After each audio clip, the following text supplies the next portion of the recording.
It's Tuesday, ladies and gentlemen. Welcome back to the Green Means Go channel. It's your host, me, and normally throughout the NFL season on Tuesdays, I would do a rankings video where I would put all of the NFL teams in the order that I believe they were most applicably ranked. Applicably? Are you making up words now? Today, we're mixing it up because there's only 8 teams left in the NFL playoffs, and ranking the other 24 seems like a waste of time. We're going to talk wide receivers today. Before we do that, we're going to pick a letter, and that letter is going to dictate what all of our categories are. So we are going to spin our letter wheel. Let's let it rip.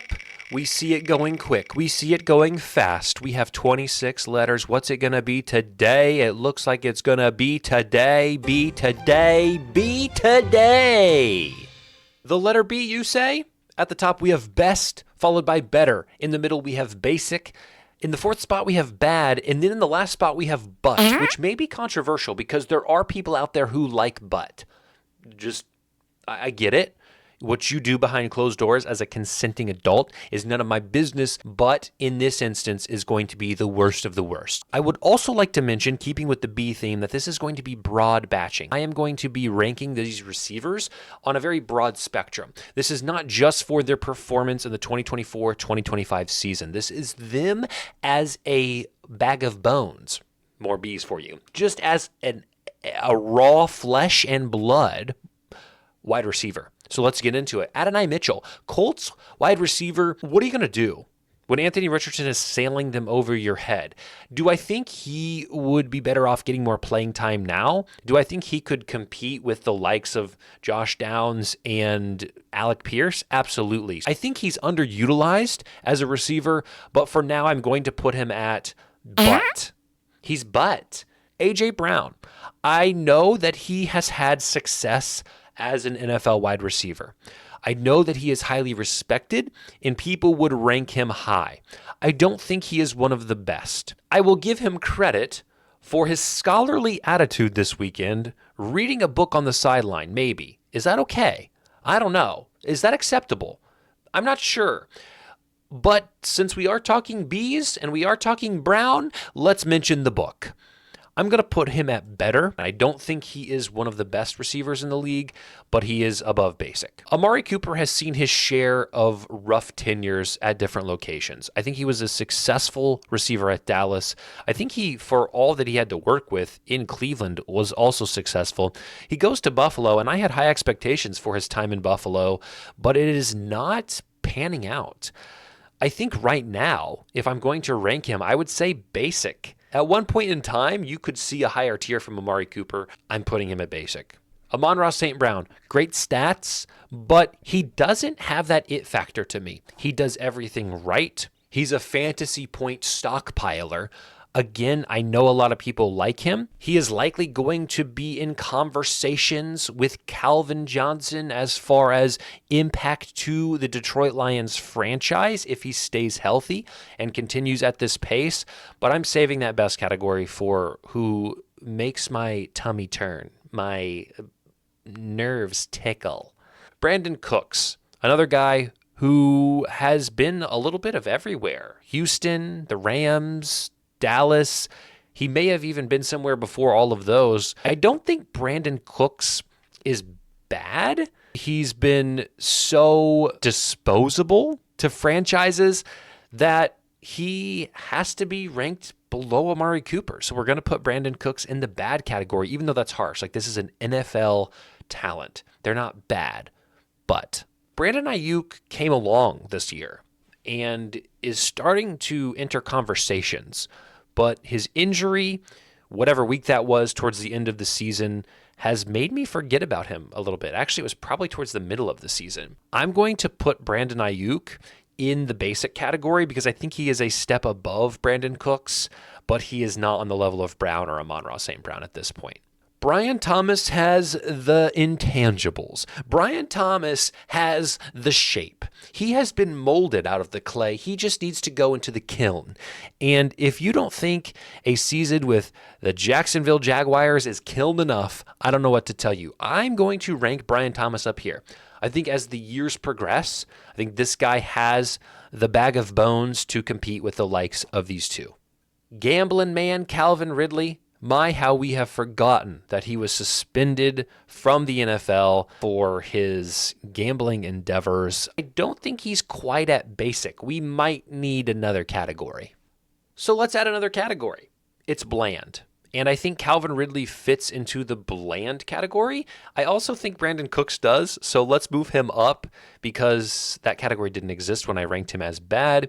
CeeDee Lamb, I would say, is close to best. He is as close to best as any of these guys, and I do believe we have to put him at best. I realize that Amon-Ra St. Brown's stats are better, and people are probably going to be outraged at this, but I think raw pound-for-pound wide receiver capabilities, CeeDee Lamb possesses more than Amon-Ra St. Brown. Chris Godwin, another guy who was injured this year, and we may have forgotten about him in the same way that we have forgotten about Brandon Ayuk, but I feel like Chris Godwin is better than these two. I believe he is nearing the end of a career in the NFL. He has passed his peak, but I do think he still has some left in the tank. Chris Olave, not the best start to the NFL career. Tough situation for him in New Orleans. Derek Carr just isn't a gunslinger by my estimation. I'm going to put Chris Olave, a guy who had a tremendous college career, in the bland category. He just, I believe, is somewhat limited by the quarterback who is passing him the ball. I had high hopes for Christian Kirk in Jacksonville, and if we want to talk injuries, why are all these guys injured? This is ridiculous. Christian Kirk, we're putting him in bad. Christian Watson, injured. Every one of these guys. I'm serious. This is ridiculous. I think Christian Watson is bland. I know that he could have been a leader for the Packers. He can't stay healthy, and he's just never put it all together from my memory. Cooper Kupp was on his way to being one of the best wide receivers in the league, and then a rookie joins his team last year in Puka Nacua and takes his spotlight. Another guy who has suffered the hand of the unlucky injury for the better part of his career. I still think this is a guy who has won a Triple Crown, like set records. So that tells me enough that he is better. But right now, I don't feel comfortable putting him in best. Cortland Sutton is basic. Curtis Samuel did catch a long touchdown this weekend and win some people a lot of money, but he's bust. Davante Adams does not have that dog in him anymore. There was a time where I could have made this list and slotted him in the best category, but right now, I don't think I can. So we're going to put Davante Adams in the better category, and we're going to move along. Is this crazy? Is it crazy that I have CeeDee Lamb here and all these guys here? It might be, but he's going to have company soon. DeAndre Hopkins, pound for pound, hand for hand, brain for brain, ability for ability, is one of the best two wide receivers on this list. I have watched him for 12 years. I just have a knack, a little knick-knack, paddywhack, give me a bone, for understanding when a player has raw, unadulterated, untaught skill. And DeAndre Hopkins has that skill. We're putting him in best. Deebo Samuel offers you a lot, a Swiss Army knife. And because of that, I'm going to slot him in better, but he would be towards the bottom of the better category. Devonta Smith, again, a Heisman winner in college at Alabama. I've been outspoken in the past about Jalen Hurts and how I don't think he is a true pocket presence. And I think that is affecting Devonta Smith more than anything else. I don't think he is on the same caliber as these guys yet. And if I had to rank him, I would put him here. I would slot him up. I think he's better than a lot of these guys, but he is similar to Brandon Ayuk in my mind. That could be wrong, but it's my video. Deontay Johnson just must be butt. I don't know. If the Steelers were fine letting him go, and the Panthers were fine letting him go, and Baltimore was fine letting him go, he's got to prove something to me in a massive way in Houston. Literally the next game against the Chiefs for me to change my mind. DJ Moore's production has been one of the most consistent in the league, and it is hard to ignore that. You could say that Amon-Ra St. Brown is the same way. So me putting DJ Moore in the best category would be slightly hypocritical considering what I've done for all of these guys who have been nothing but productive. I'm going to, you know what? No, I'm going to put him here. What are you doing? Because even though statistically he may match the other guys, I get a feeling when I watch DJ Moore that I don't have when I watch these guys. I get this sense that DJ Moore is special, and that's why he's going in the best category. DK Metcalf is bad. Listen, I have watched the Seahawks. I have watched every game that the Seahawks have played since DK Metcalf has joined the team. I have not seen a player drop as many passes, inflict as many wounds on a team. I'm talking personal fouls. I'm talking taunting. I'm talking unnecessary roughness. His temper is dangerous. His hands are not that good. Yes, he is a physical specimen. Yes, he is one of the fastest guys, strongest guys, biggest guys. But if he can't catch the ball, what's the point? Dontavian Wicks, jury's still out. Time is still young, but he's bad. Drake London ticks me off, and I don't know why. I just, every time I see the guy, hear about the guy, I'm just mad. I don't understand why that's the case, but I'm putting him in basic because of it. Garrett Wilson is another Ohio State legend, and he's close to best. Truly, he is close to best. We're going to put him in better for now because I think he has all the intangibles. I was hoping Aaron Rodgers would be the guy that let those come through. Not the case. George Pickens. I understand that this is going to be slightly controversial or counterintuitive from what I previously said about DK Metcalf. I'm putting George Pickens in best.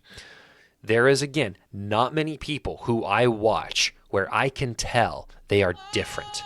They are cut from a different cloth. They possess a different caliber of skill when they are out there. And George Pickens, while he is a head case, while he makes plenty of mistakes, while he needs to get some loose ends tied up, George Pickens has hands. George Pickens has an uncanny knack for coming down with balls that other guys would simply not come down with. Jahan Dotson, butt cheeks. Jamar Chase, you're not going to hear me be contrarian with this one. Jameson Williams is a little bit of a wild card here. Another guy who has had a tumultuous start to his NFL career in terms of gambling, in terms of injuries, in terms of missing games. I think Jameson Williams has the potential, has the raw bag of bones ability to be in the category of the better receivers. He has speed that's unmatched. His hands are great. His decision-making does need to improve in some capacity. However, I'm putting Jameson Williams in better, and I think a very successful career is in front of him. We got to cut the fancy background because this is getting too large. There are too many players, so I apologize for the inconsistency in the video, but we're going to roll with it. Jackson Smith-Njigba has shown me a lot over the past 2 years, and because of that, I think he can be considered in the same category as some of these gentlemen. We're going to put him in the better category. Jaden Reed, bland. Has been impressive at certain times and has impressed me at certain times with his speed, with his ability to find the end zone, but he's missing something. Jalen Waddle, one of the most disappointing players at the position in a long time. A guy who came in, I think, with a lot of hype, a lot of expectations. And because of those expectations, crazy enough, again, injuries. I can't stress injuries enough for these guys on this list, but I'm going to put Jalen Waddle at bad. I feel shocked. If I was in charge of picking 5 wide receivers, he wouldn't even scratch the surface of the list. Jordan Addison and Justin Jefferson will knock out 2 Minnesota Vikings at the same time. I think Justin Jefferson has to be in best. Duh. But I think Jordan Addison is actually a little bit more basic than his stats say. He has the luxury of being across the field from a guy who draws a lot of attention.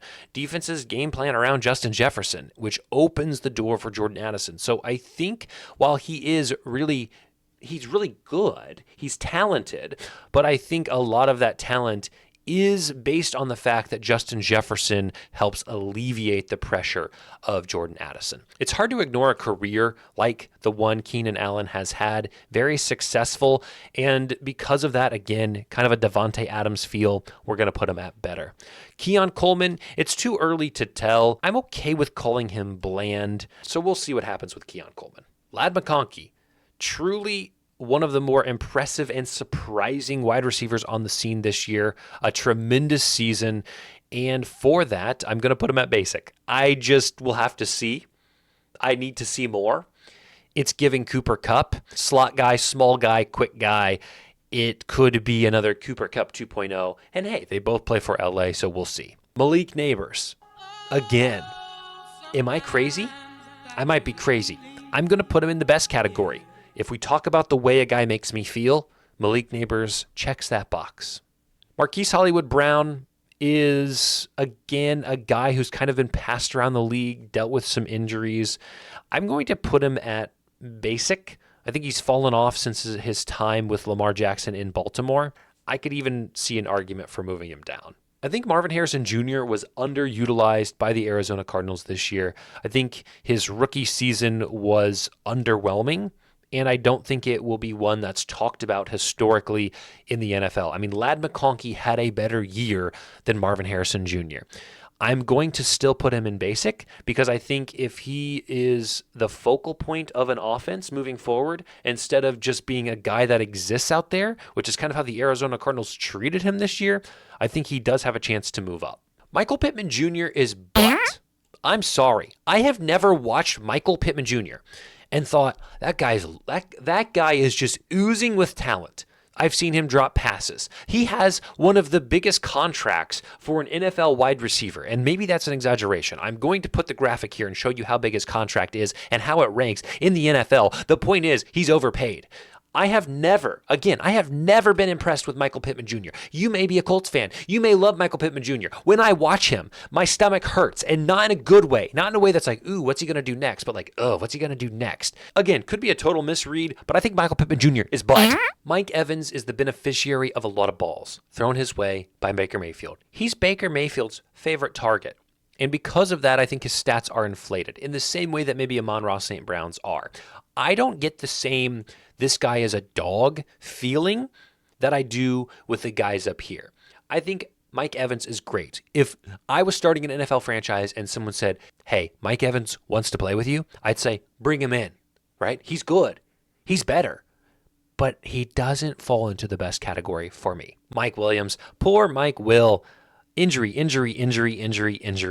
think he possesses a lot of talent. He's just been in some bad situations. Nico Collins really coming onto the scene, and because of his consistency, because of his statistical presence, I'm going to put him in the better category. Puka Nacua is tough for me because I feel the pressure from a lot of you to slot him in best. I think this could be a conversation. He's definitely not basic. He's definitely alongside his partner here, Cooper Kupp, and he is, in a way, passing him. The torch is being handed off to Puka. I don't think Puka deserves to be the best yet. And again, you're going to look at this and you're going to say, well, Puka Nacua's stats are so much better than all these guys. They're rookie. How could you not say? It's just about the way I feel. It's just about their presence. It's just about this connection that I cannot explain. So understand that stats may say one thing, but when I watch them, what does my body say? Rashee Rice is on this list out of respect for everyone involved. But Rome Odunze is fascinating. I think he can be good. There are a lot of mouths to feed in Chicago. There is a rookie quarterback who has a lot to learn. And I think I'm okay with putting him in basic. I can see an argument for bland, but I'm optimistic about Rome. Stephon Diggs, sort of a legend, probably a legend, definitely a Hall of Famer. Minnesota, Buffalo, Houston, he was off to a great start until he got injured. I'm going to put him in the better category. Tank Dell, young guy, injured. If you had $1 for every time I said injured, we're going to put Tank Dell in the basic category for now, with the understanding that he definitely could move up soon. T. Higgins doesn't sit well with me. I don't know what it is. It's not something I can explain. And this is a conversation where people may say he's in best or better. I am not sure. If somebody said right now, you can have any of these guys or T. Higgins, I'm taking all of these guys, maybe not Chris Godwin. Maybe we should move Chris Godwin down. Okay, we are going to rearrange this at the end because now I'm having second guesses. I'm going to put T. Higgins in better, but I don't like him. Something's off. Terry McLaurin, better. Because I don't want to shift around my screen again and zoom out, I am going to force myself to rearrange some of these guys in these categories, specifically the better category, because it is too chunky. We need to move some to basic or we need to move some up to best. So let's do this. I think when I look at this list, Chris Godwin stands out to me as maybe being misplaced. So I'm going to move Chris Godwin down to basic. And I again, that could be the fact that he was injured this year and I just haven't seen him ball out recently. Deebo Samuel also, I think, is a little too high. I respect what he can do in the passing and the running game, but I'm going to move him down and I'm going to promote someone. I think Garrett Wilson may have a certain level of spiritual movement. He has the ability to stir something deep within me. So we're going to move him up. Let's finish out the list. Tyler Lockett, really good career in Seattle, but he fits in with these basic guys. Not taking anything away from him. I'm happy with what he has done for my team for the last decade. Tyreek Hill is a tough one because before this season, I would have said best. And I think I'm still going to say best, and I'm going to hold out hope that it was just Tua that was screwing him over, which is maybe the problem with Jalen Waddle.